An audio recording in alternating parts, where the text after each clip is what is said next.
Hei, hyvää illaa kaikille, mutta jos olla rehellisesti, minä toivon, että tämän videon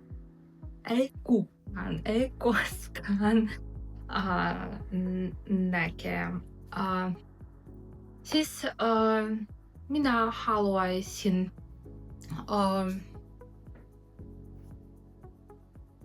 harrastaa mun puhumista. Ja tänään minä haluaisin kertoa mun lapsuudessa ja mun nykyään elämästä. Mä olen syntynyt vuonna 1020.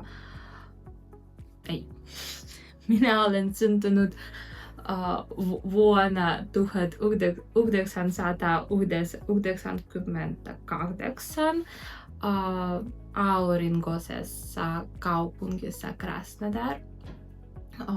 Minun perheellä on 4 henkilöä, iso äiti, mun pikkuveli ja minä. Minulla oli todella iloinen lapsuus, koska me usein menimme merelle kesällä ja usein kävimme kylässä sukulaisille. Ja lisäksi minulla on paljon harrastuksia. Kun olen 5-vuotias, aloitin harrastaa rytmistä voimistelua ja kävin siellä 6 vuotta ja sen jälkeen harrastin myös palotanssia, lentopalloa ja retkeilyä.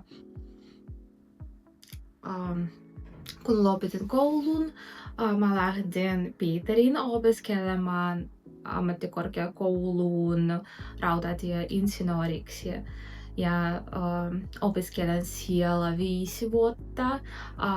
Se oli iloinen aika, koska minulla oli paljon ystäviä, paljon vapaa-aikaa ja minä todella pidin opiskelemisesta.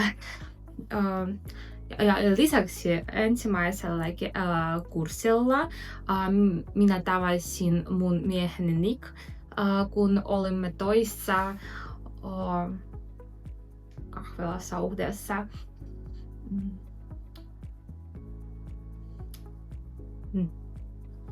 Nykyään minä olen 27-vuotias aikuinen ja minä olen naimisissa ja minä olen toissa rakennusfirmassa insinöörisuunnittelijana.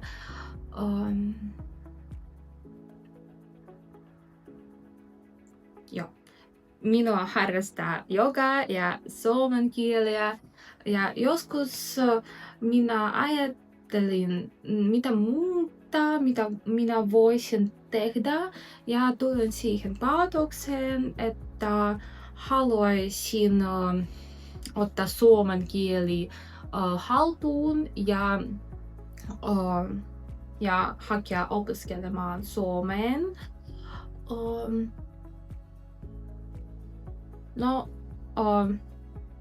Kun pystyn, että mun toive toteutuu.